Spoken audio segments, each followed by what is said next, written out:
오전 중 산발적으로 빗방울이 떨어질 수 있습니다. 내일 아침 기온은 서울이 18도 등 전국이 15도에서 19도로 오늘과 비슷하겠습니다. 서울지방의 현재 기온은 27.8도입니다. 김태규였습니다. KBS 1라디오 5시 뉴스를 마칩니다. 5시 5분입니다. KBS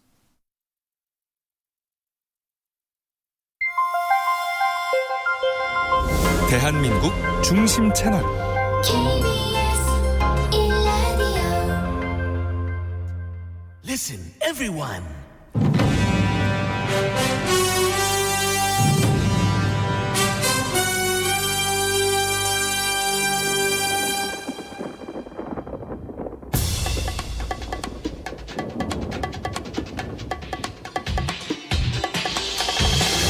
김용민 라이브.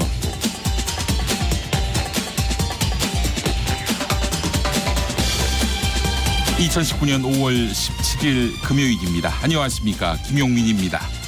1980년 5월의 이야기, 그때를 증언하는 말들이 하루가 멀다 하고 쏟아져 나오고 있습니다. 오늘 또 하나의 증언이 나왔습니다. 당시 전남대학교 3학년이었던 김현경 씨의 증언인데요.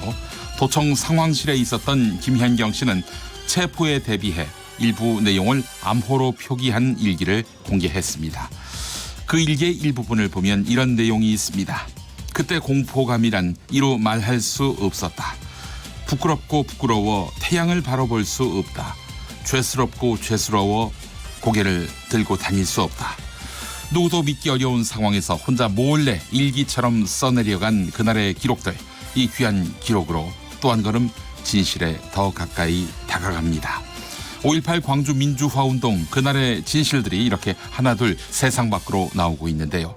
이미 수많은 증언으로 전두환 씨가 그의 광주에 왔다는 것이 명백해졌습니다. 하지만 이렇게 무거운 증언들이 나오고 있음에도 불구하고 진상 규명은 멀어 보입니다. 그 이유는 수많은 침묵 때문입니다. 이제 내일이면 39주기가 되지요. 5.18 광주, 그날의 진실에 대해 한묵하고 있는 사람들, 세상 밖으로 나와 진실을 밝히고 태양과 마주하기 바랍니다. 빛 가운데 서기를 바랍니다. 당신의 저녁은 아침보다 똑똑하다. 여기는 김용민 라이브입니다. 대한민국에서 가장 겸손한 스피커, 여러분은 지금 KBS 1라디오를 듣고 계십니다. 영상으로 함께 하실 분들 유튜브 KBS 1라디오 계정으로 함께 해주시기 바랍니다. 유튜브 검색창에 KBS 1라디오 혹은 김용민 라이브 검색하시면 바로 보실 수 있습니다. 5.18 광주 민주화운동, 내일로 39주기를 맞습니다. 김용민 라이브, 그래서 오늘은 5.18 특집으로 준비했는데요. 잠깐 인터뷰에서는 5.18 39주년 특집 39시간 유튜브 라이브를 기획한 광주 MBC 스마트 미디어 사업단의 이주형 팀장과 이야기 나눠보겠습니다. 2부 속 인터뷰에서는 영화 택시 운전사의 주인공인 고 김사복 선생의 아들 김승필 씨 만나보겠습니다. 남다른 역사에서는 1980년대 광주 민주화운동 이후 민주화운동 이야기, 이명태 역사 저술가와 함께 짚어보도록 하겠습니다. 김용민 라이브, 오늘도 힘차게 달려볼까요?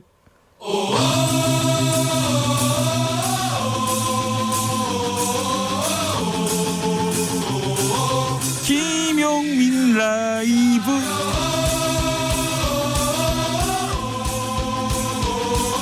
매일 오후 5시 5분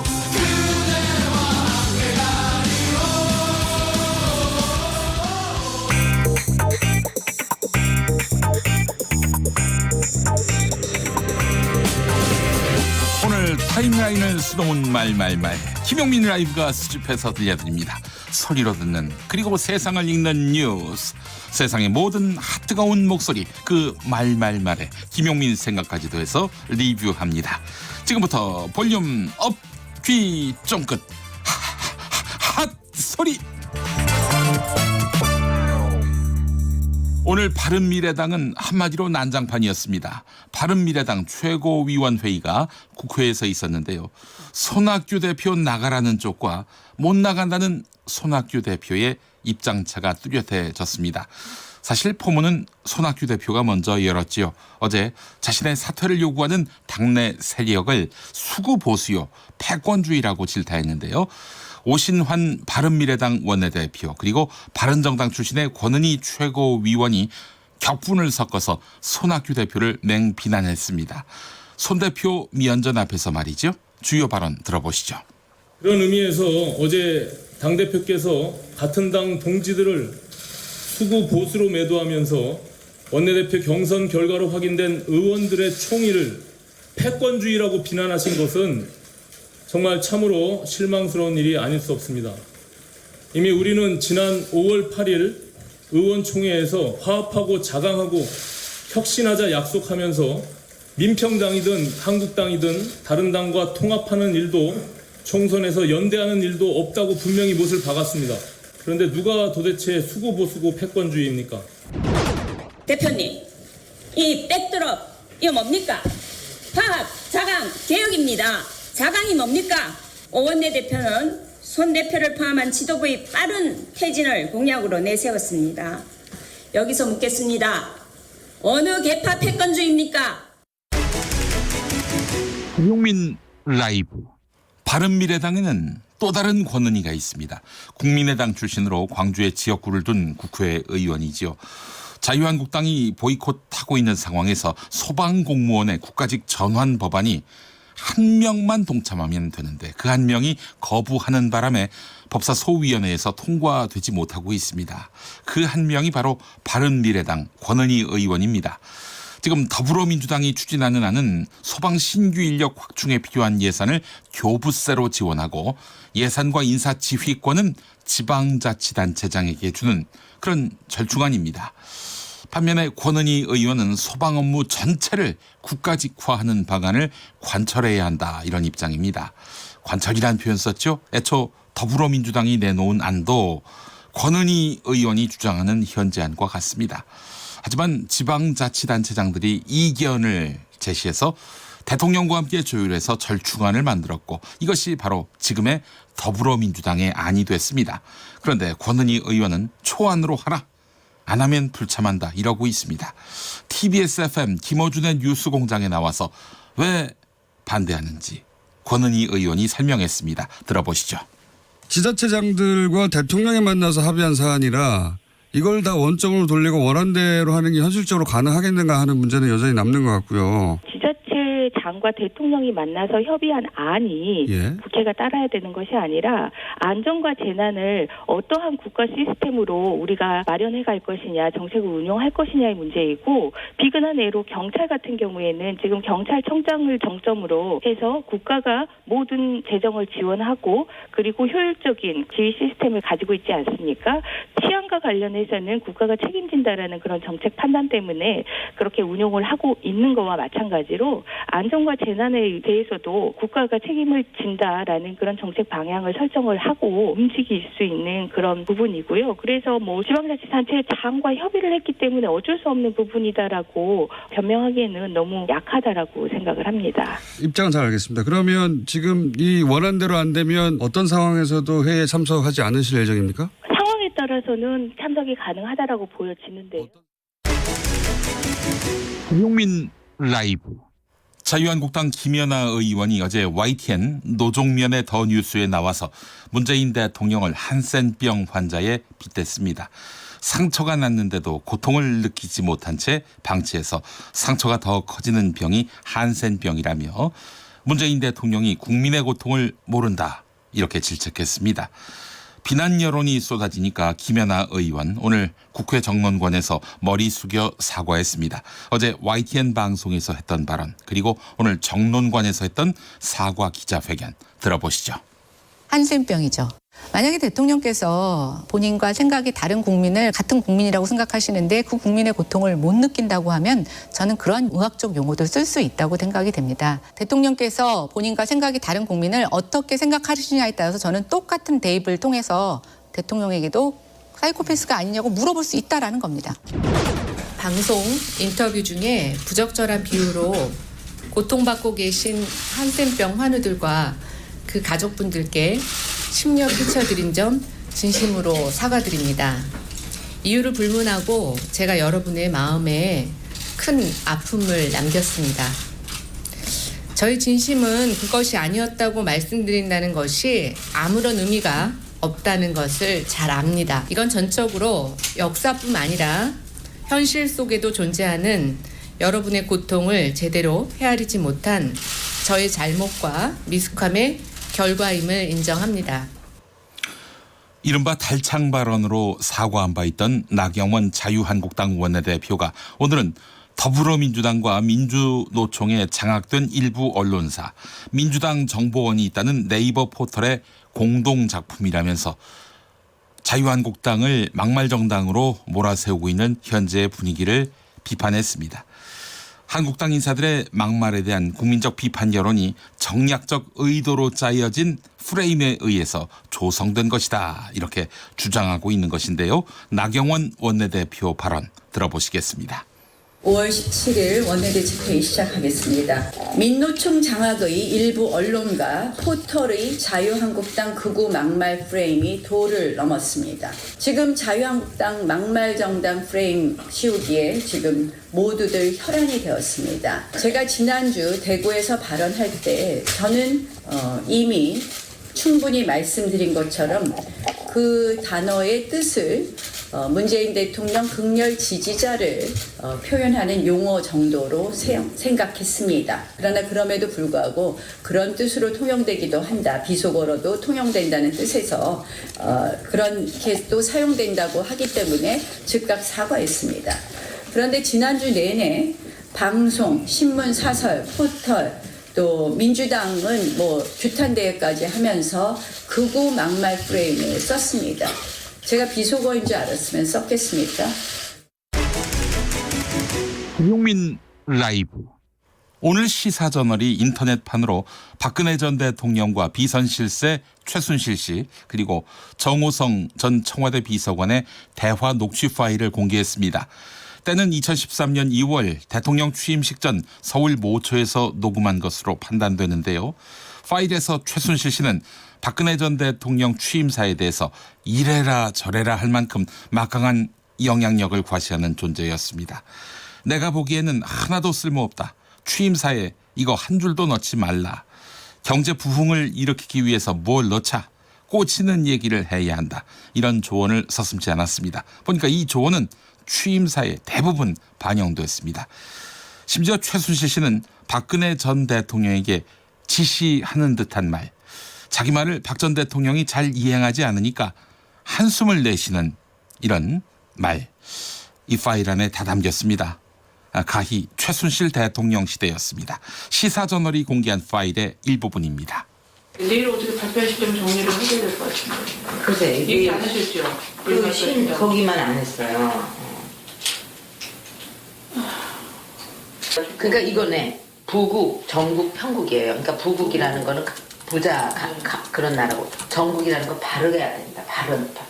그러니까 부패 안 하고 신뢰가 쌓이고, 그러니까 부국, 정국, 그다음에 편안한 편국, 그 세 가지가 여기다 적어놨어. 부국, 정국, 편국.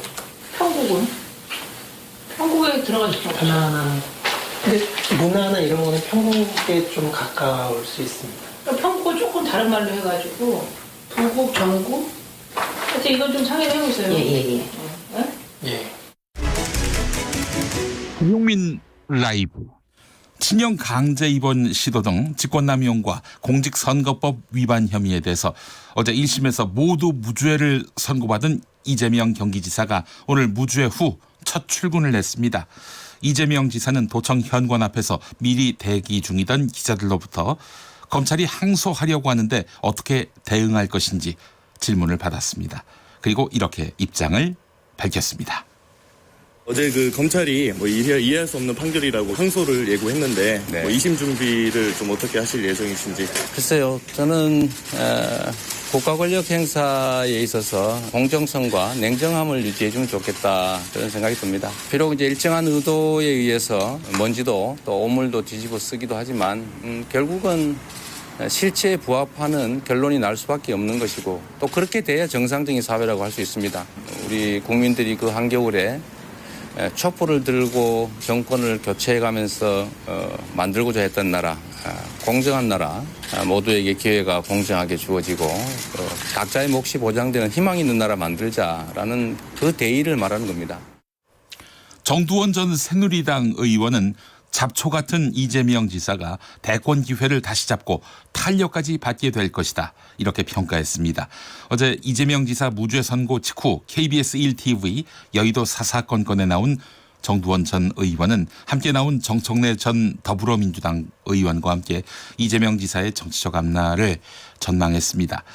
정청래 전 의원도 이재명 지사가 대권주자 트랙으로 복귀하고 지지율이 더 오를 것이다. 이렇게 전망했는데요. 정두원 전 의원 다만 오늘 CBS 라디오 김현정의 뉴스쇼에 나와서는 친문의 거부감이 너무 커서 지금 당장은 대선 후보가 되기 곤란한 상황이라며 차차기를 노릴 수 있다. 이렇게 덧붙였습니다.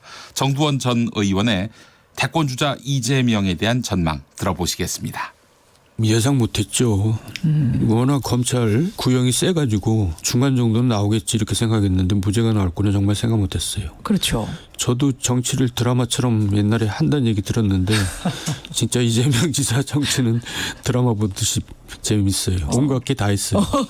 애정, 사랑, 서스펜스 뭐 하여간 흥미진진하네요. 그러면 이재명 지사의 지금까지 발자취가 드라마였다면 앞으로는 어떻게 될 것인가. 실은 대선 주자로까지 오르내리다가 뭐 이런저런 일들에 휘말리면서 지금 정치적 존재감은 굉장히 미미해졌단 말입니다.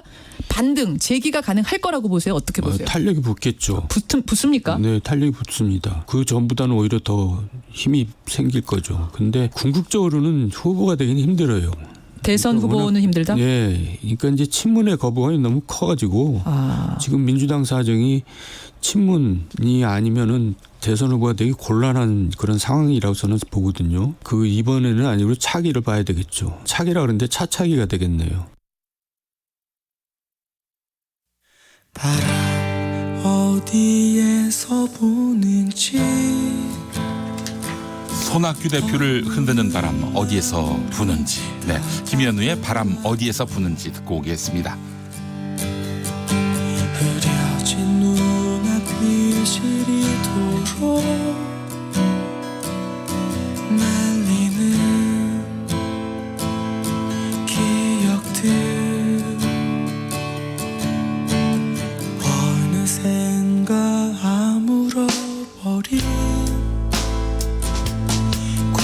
고백했던 난 그 겨울의 추억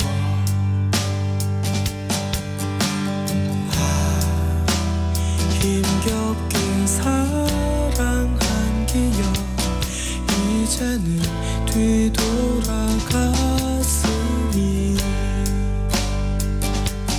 바람은 또 어디에서 불어오는지 내 맘에 덧댄 바람에 참 바라보아도 흐려진 두 눈이 모질게 시리도록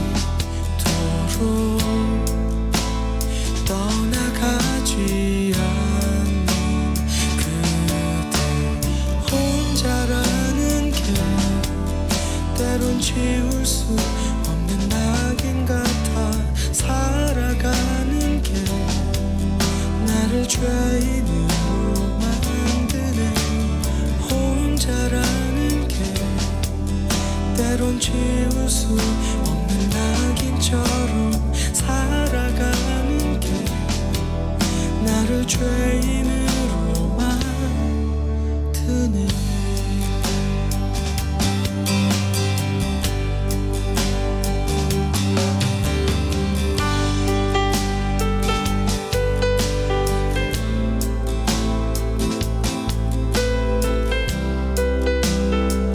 소식입니다. 정부가 개성공단 입주 기업인들의 방북을 승인하기로 했습니다. 다시 말씀드리겠습니다. 정부가 개성공단 입주 기업인들의 방북을 승인하기로 했습니다. 자산 점검을 위한 방북을 승인하기로 한 건데요. 자, 이게 왜 뉴스가 됐느냐. 개성공단 입주 기업인들의 방북이 성사된 것은 지난 2016년 2월 공단 폐쇄 이후 3년여 만입니다. 그 사이에 입주 기업인들이 9번 신청했어요. 들어가게 해달라고요. 자, 9번의 신청 끝에 처음으로 공단 방문이 가능해지게 된 것입니다. 자, 그렇다면은 개성공단 전면 재개로 가는 길이 열린 것일까요? 기업인들 잔뜩 고무되겠습니다. 정부가 개성공단 입주 기업인들의 방북을 승인하기로 했다는 소식 전해드렸습니다. 자, 문자 많이 들어왔습니다. 0073번 쓰시는 분, 심재철 의원 덕분에 5.17 내란에 대해서 더 많이 공부하게 됐습니다. 라고 하셨습니다. 예, 그래요. 자, 그리고 어떻게 읽어야 될지 모를 닉네임 쓰시는 분, 저는 의정부 시민입니다. 전두환 공덕비가 포천 호국로에 버젓이 세워져 있다는 기사를 읽고 포천시에 항의 전화를 냈습니다. 전두환 씨는 국민을 무자비하게 살상하고 정권을 잡은 사람 아닙니까? 공덕비가 집 근처에 있다니 참을 수 없는 분노가 치밀어 올랐습니다. 일 끝나고 가서 공덕비의 계란 세례를 퍼부을 생각입니다. 라고 말씀하셨습니다. 아이고, 얼마나 화가 나셨으면. 예, 그래요. 그리고 3949번 쓰시는 분, 정치인들의 막말은 계속되고 언론은 기사화 안 할 수 없고 기사화되면 지지층이나 반대 측에서 어쨌든 소비를 해주니 막말은 앞으로 더 나올 것 같아서 앞으로 더 나온다고 해도 놀랍지 않을 것 같네요. 라고 하셨습니다. 2991번 쓰시는 분, 그대는 5.18을 아십니까? 5월 27일에는 순천으로 가는 전남대 버스를 타고 태극기를 양쪽으로 걸고 앞유리는 깨지고 달리는 버스, 정말 무서웠습니다. 라고 하셨습니다. 5월 27일 순천 가는 전남대 버스를 기억하고 계시네요. 무슨 일이 있었는지 좀 더 소상히 적어서 올려주시면 감사하겠습니다. 이정훈님, 자유한국당의 이런저런 소란 때문에 이현주 의원이 낄 틈이 없네요. 라고 하셨어요. 예. 우태성님, 명색이 제1야당인데 원내대표와 의원께서 특정 사이트에서 쓰는 비속어를 쓰다니요. 개탄해하셨어요. 3949번 쓰시는 분, 학생이 선생한테 숙제검사 받는 것 같은 느낌. 어떤 용어를 말씀하시는 건가요? 예. 예? 최순실. 최순실 씨가 박근혜 전 대통령에게 막 이런저런 훈계를 하고 박 전 대통령은 네네 이러면서 이거 선생님 떠받들듯이 실제로 최순실 씨에 대해서 최 선생님이라고 불렀다고 하죠. 예, 그래요. 저 당시에는 정말 최순실 정권 때였네요. 예, 참 그때 생각하면은 또 열불이 나요. 예, 자 5시 27분 지나고 있습니다. KBS 교통정보센터로 가보겠습니다. 김은아 씨. 네, 이 시각 교통정보입니다. 금요일은 다른 요일에 비해서 교통량이 더 빨리 느는 편인데요. 돌발 구간에도 주의를 하셔야겠습니다. 서울외곽 순환고속도로 판교에서 구리 쪽으로 서안암 부근 5차로에서 사고가 나 일대 1km 짧게 밀립니다. 영동고속도로 인천 방향 새말라들목 부근 2km 정체는 작업 여파고요. 신갈분기점 부근 사고는 처리가 끝났지만 신갈분기점에서 광교터널까지 5km 정체 남았습니다. 군자분기점에서 월곡분기점 사이로도 밀리고 있습니다. 서해안고속도로 서울 방향 서평택 분기점에서 화성휴게소 부근까지 14km 구간에서 막히고 비봉에서 용담터널과 일찍 분기점에서 금천까지 속도 못 냅니다.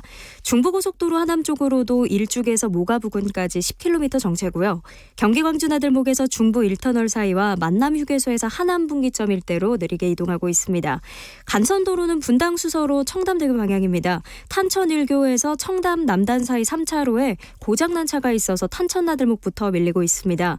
동부간선도로 성수분기점 방향에는 성동분기점에서 성수분기점 사이로 추돌 사고가 나서 4차로가 막혀 있는데요.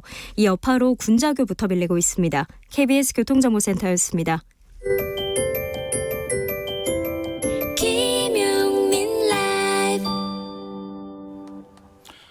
김용민 라이브 함께하고 계십니다. 잠깐 인터뷰 준비했습니다.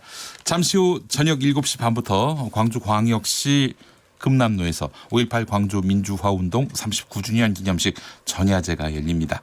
올해로 39주기를 맞아서 광주의 진실을 알리는 39시간 연속 유튜브 라이브 방송이 지금 방송 중인데요.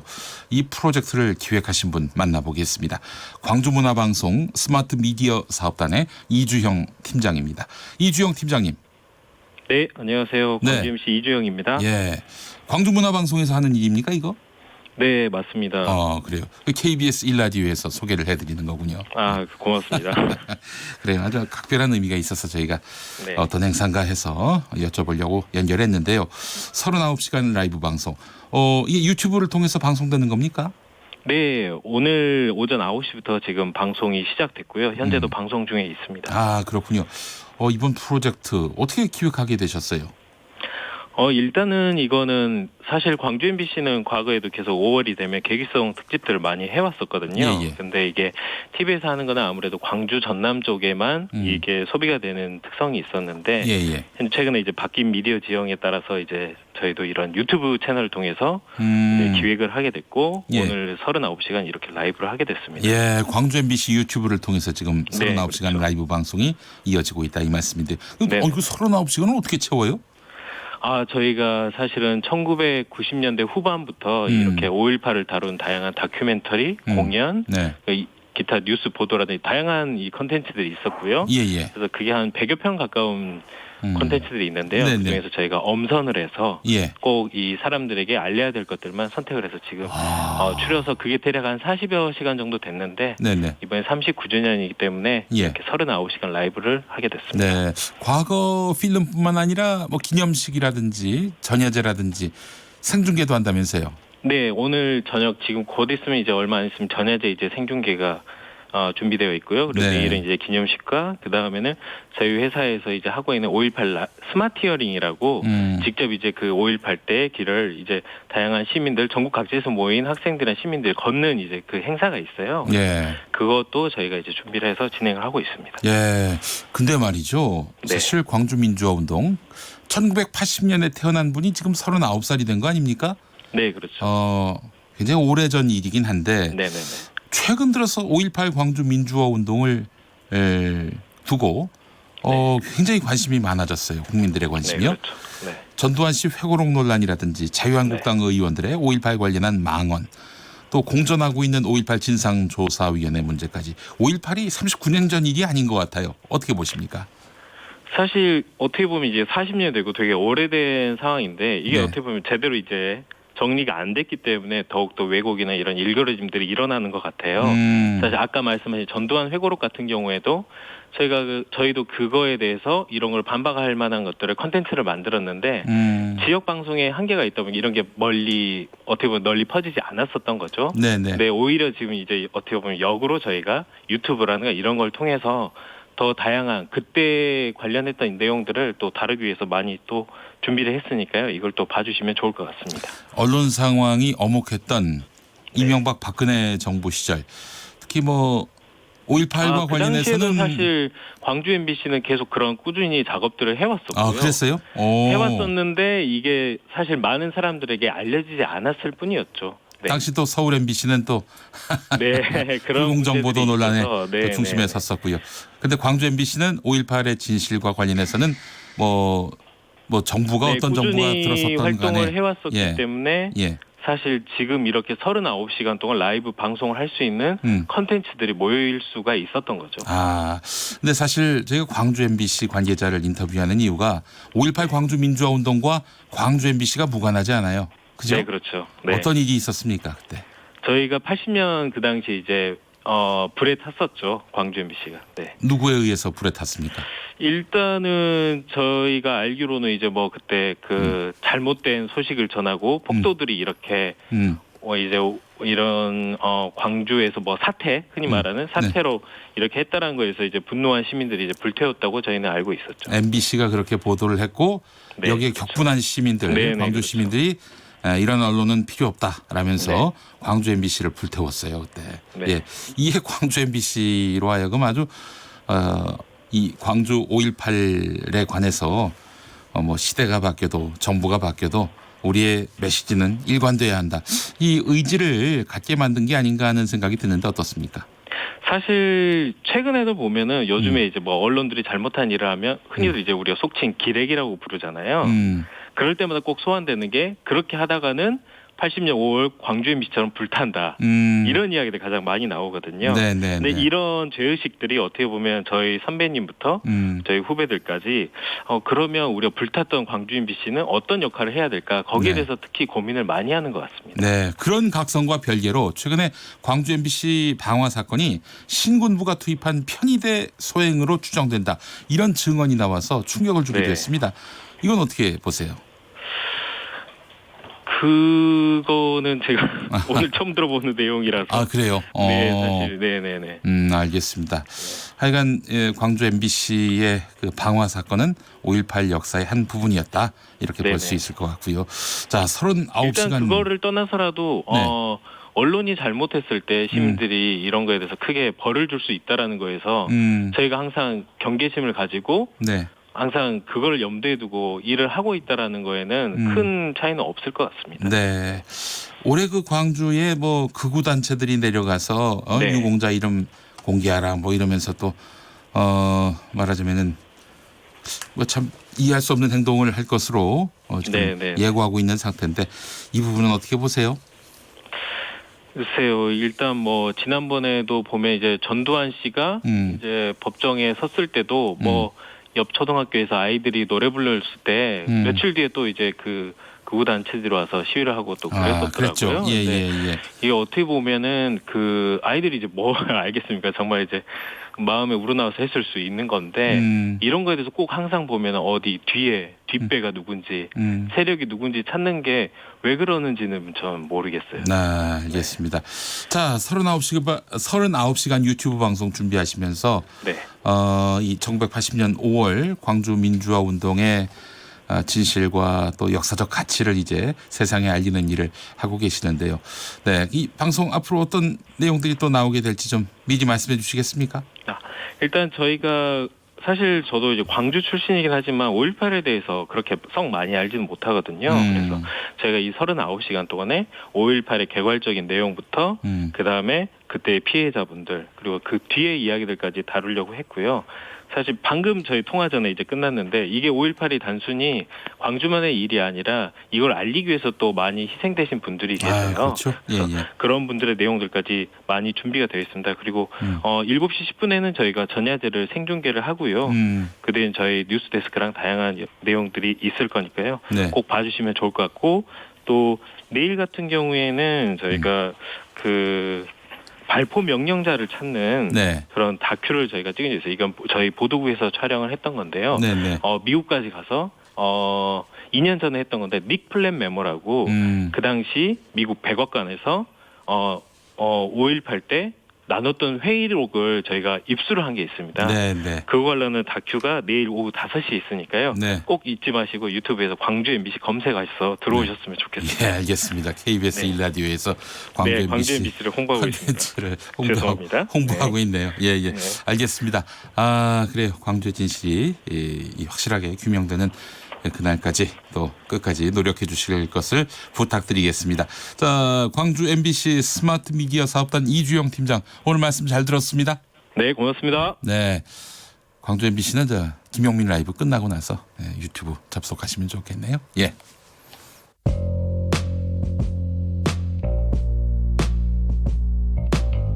당신의 저녁은 아침보다 똑똑하다.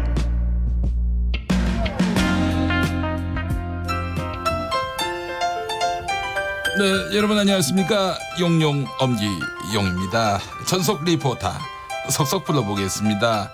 석 후아유. 네, 석석 오창석입니다.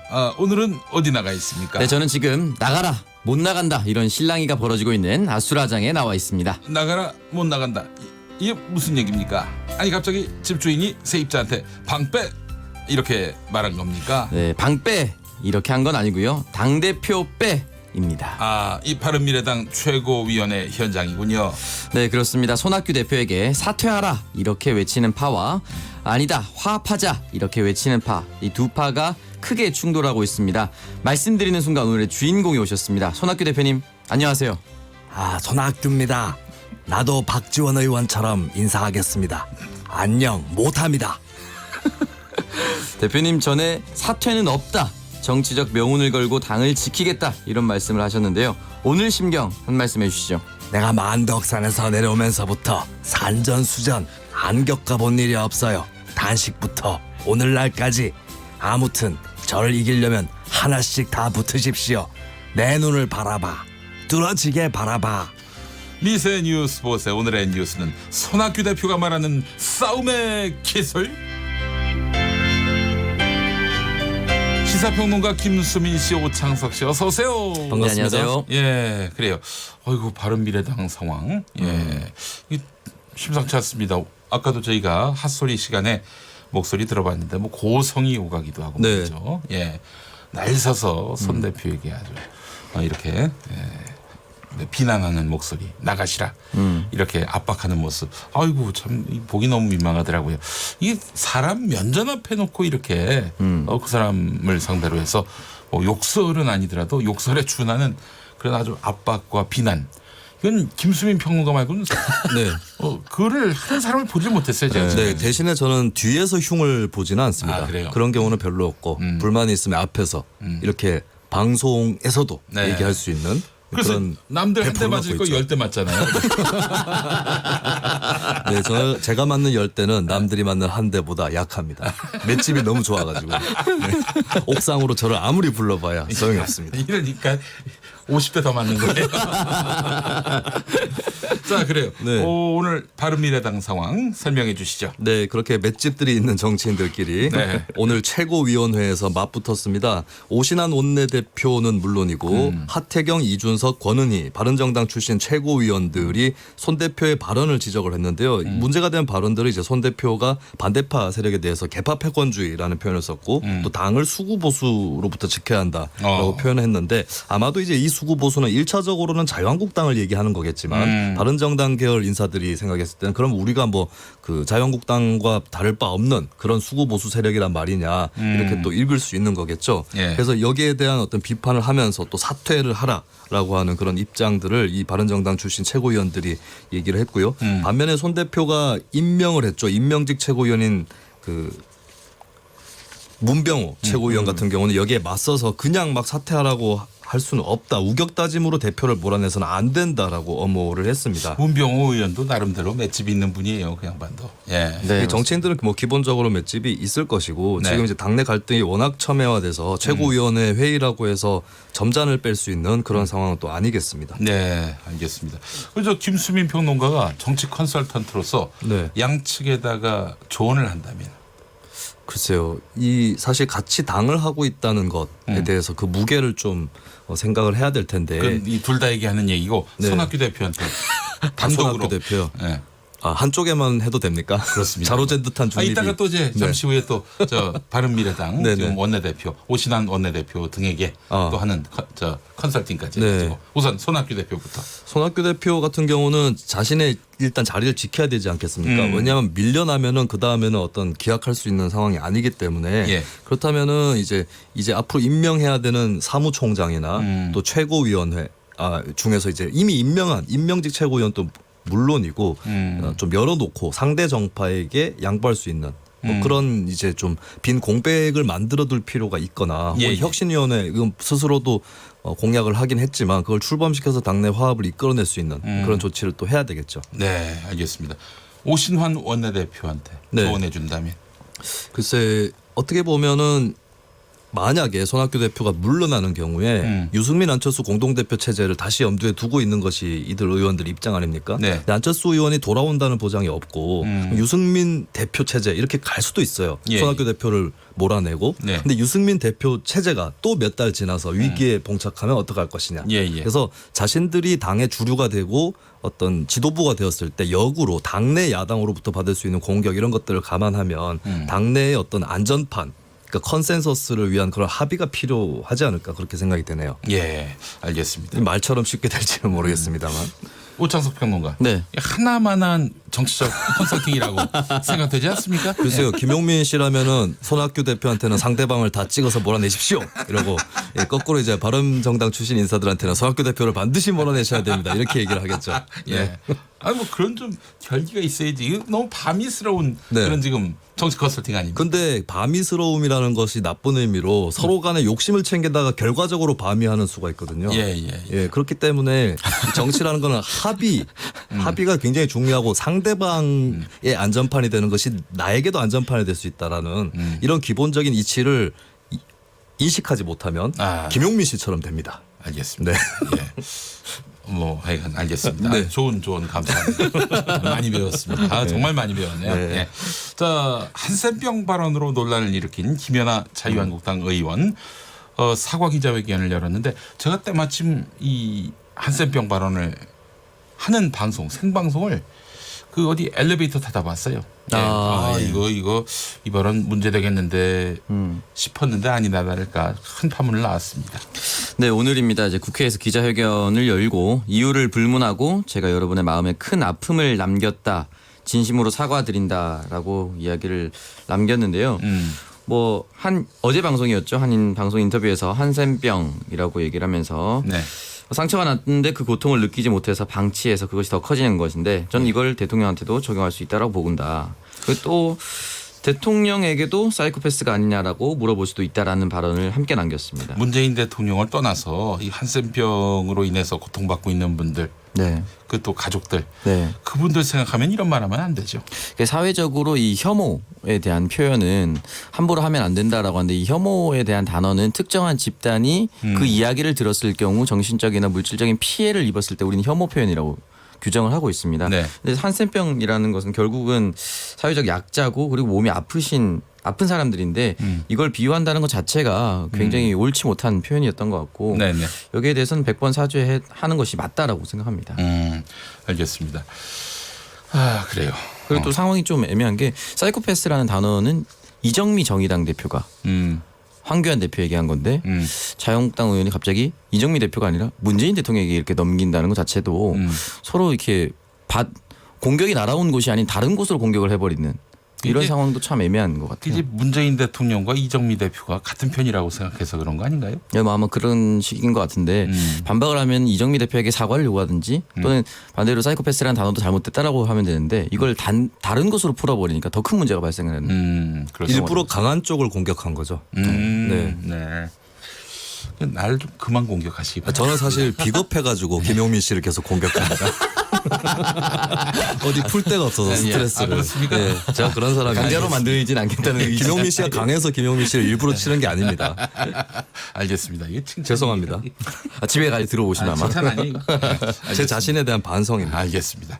자, 자유한국당 의원들의 연이은 이런 막말 파문 때문에 참 여러 가지로 시비거리가 되고 있는데 자유한국당 나경원 원내대표는 이거는 자유한국당에 대한 공세다 이런 식으로 이야기를 했어요.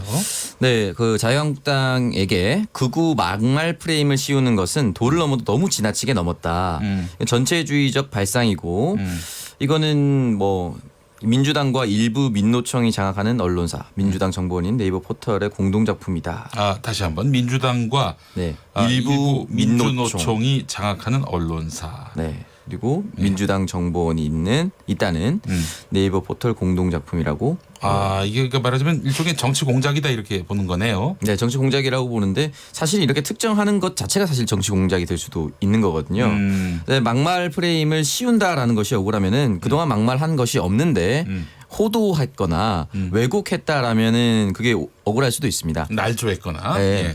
근데 사실은 이제 달창이라는 단어를 사용한 것, 한센병과 같은 단어를 사용했던 것, 이런 것들은 또는 이제 막말 의원 3명으로 규정된 뭐 북한군이 개입했다든지 이런 내용들은 역사적 사실을 왜곡하는 것이기 때문에 막말이 맞거든요. 근데 이걸 억울하다라고 이야기한다는 것 자체가 좀 아이러니한 상황이고요. 다만 말미에 저희가 부적절한 발언을 했다면 앞으로 조심하겠다라는 이야기를 남겼습니다. 5.18 관련해서 말을 하나 남겼는데요.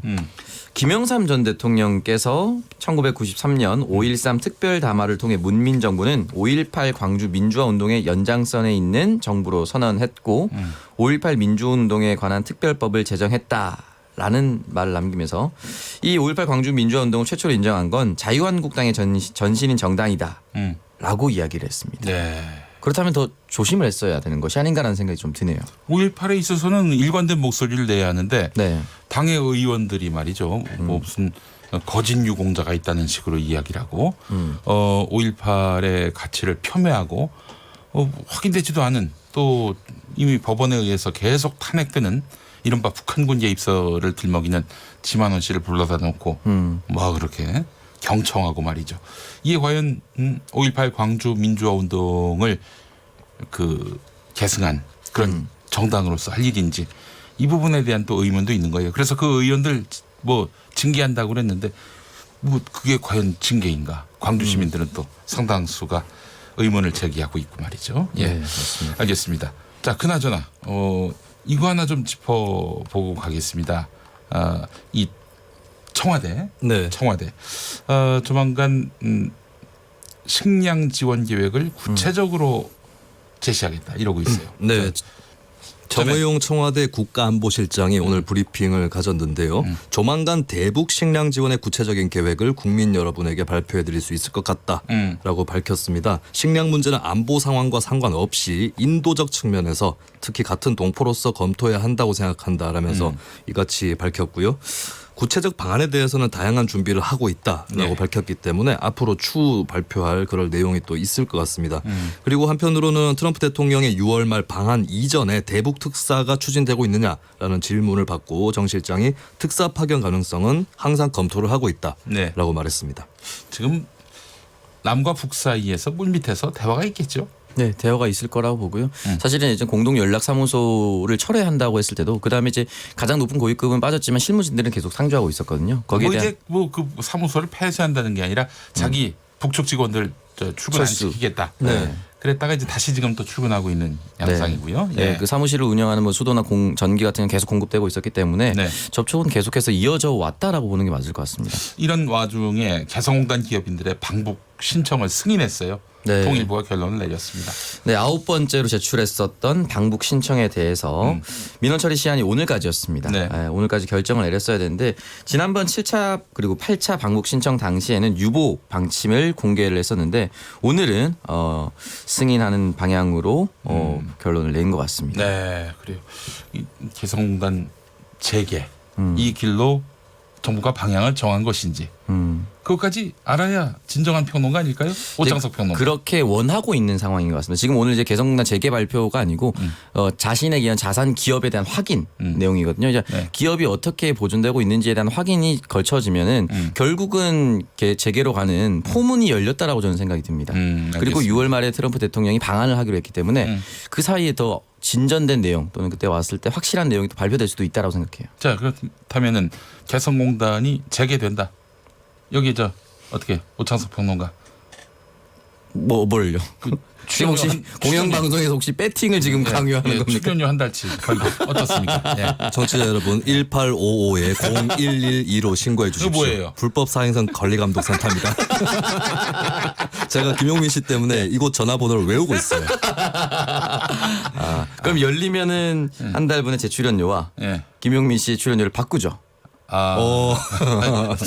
나가세요. 수고하셨어 그동안. 자, 일단 뭐 가능성이 이제 조금씩 열리고 있다 이렇게 봐야 되겠죠? 예, 맞습니다. 그동안 이제 개성공단에서 생산된 금액이 32억 달러가 넘는다고 합니다. 실질적으로 경제 효과가 남북의 양측에 다 있으니까 열려서 화합의 장이 되기도 하고 경제 협력의 장이 더 됐으면 좋겠습니다. 네, 알겠습니다. 반기문 전 유엔 사무총장과 황교안 자유한국당 대표가 오늘 만났네요. 네, 그렇습니다. 미세먼지 문제 해결을 위한 국가기후환경회의에서 위원장을 맡고 있죠. 반기문 위원장이 오늘 국회를 찾아서 문희상 국회의장 그리고 자유한국당 황교안 대표를 만났습니다. 반기문 위원장은 먼저 황 대표부터 만났는데요. 미세먼지나 기후변화 문제 등은 정파적으로 다뤄서는 안 됩니다. 라고 자신의 의지를 밝혔고요. 정치 쟁점화되지 않도록 황 대표께서 정치적 지도력을 발휘해달라고 부탁을 했습니다. 왜요? 이 부분이 왜 웃기죠? 그러니까 방금 전에 여기에 대해서 황교안 대표는 미세먼지의 국내 요인 중 아주 큰 부분을 차지하는 것이 이거 손학규 대표처럼 되고 있는데 아니 비슷해. 네. 탈원전이라고 봅니다. 라고 밝히면서 탈원전 문제하고 이제 기후변화, 미세먼지 이거를 이제 엮는 그런 태도를 또 보여줬고요. 이어서 이제 문희상 의장을 반 위원장이 예방을 했는데 네네. 여기서도 이 미세먼지 문제는 분열 요소가 있으면 안 된다라고 재차 강조를 했고 문희상 의장도 여야 없이 이래서는 안 된다라는 거에 확실하다. 재난에 준하는 것이기 때문에 국민적인 뒷받침이 될 것이라고 화답했습니다. 네, 알겠습니다. 그래요. 반기문 유엔 사무총장 전직이 됐습니다만 지금 대통령 직속 미세먼지 문제 해결을 위한 국가기후환경회의 위원장으로 활동하고 있네요. 네. 예. 자, 어젯밤 서울중앙지법이 김학의 전 법무부 차관에 대한 구속영장을 발부했습니다. 발부. 네, 그 보통 영장 재판은 자정을 넘기기 일쑤였다라고 하는데 비교적 이른밤 11시에 간명한 이유로 구속영장을 내줬습니다. 이유는 뇌물 혐의가 소명이 되고 증거인멸 도망의 우려가 있다라고 얘기를 했습니다. 네. 여기에 대해서는 뭐 심야 출국 시도라든지 윤중천 씨 자체를 아예 모른다라는 전면 부인. 컸어. 네, 이것이 굉장히 부메랑으로 돌아왔다라는 이야기를 하는데요. 대질신문을 하겠다라고 하는 대질신문을 거부했고요. 결국 영장 판사 앞에서는 윤 씨를 알기는 한다라고 뒤늦게 인정했습니다.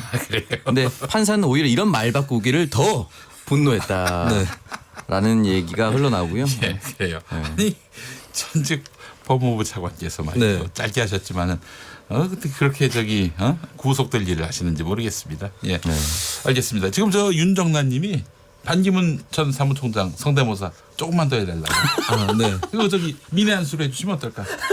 민해한수로. 예. 김용민 씨는 미세먼지가 정치적인 문제라고 생각하십니까? 대답해 주세요. 아니 그렇죠. 그렇습니까? 정치 아닌 게 어디 있습니까? 네. 오늘의 민해한수 미세먼지야말로 정치적인 문제다. 정치적인 문제다. 사실은 정치적인 문제입니다. 반어법이었습니다. 자, 오창석 서계한수. 네, 내일 5.18이죠. 임을 위한 행진곡 가사로 마무리하겠습니다. 새날이 올 때까지 흔들리지 말자. 예, 알겠습니다. 자, 두 분 수고하셨습니다. 고맙습니다. 한 주 동안 고생하신 김수민, 오창석 평론가였습니다. 김용민 라이브 1부 마무리하고요. 6시 5분 2부에서 다시 오겠습니다.